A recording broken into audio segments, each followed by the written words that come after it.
Tänapäeva noored, need vist seda seksivärki ei oska ja armasta. Mina muudkui loen, et iive madal lapsi sünni.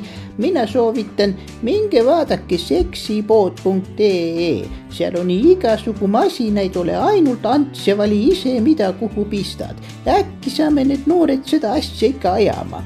Vaadake kõik seksipood.ee, seal on igasugu masinaid. Minul naabri Elvire ütles, läheks muuseumi, aga mina kostsin, mis me jälle sinna muuseumi läheme. Lähme parem seksipood.ee, vaat seal on igasugu imevigureid näha. Mõni on suur nagu pesukurikas, teine jälle lõhnab nagu Türi lillelaat.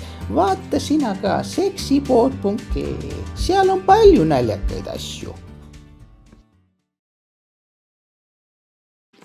Ega siis minu ajal tehti seda seksivärki ka.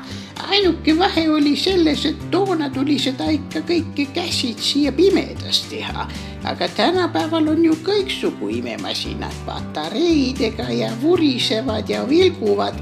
Tule vaata sina ka erootikapood.ee, siin on kõigile midagi.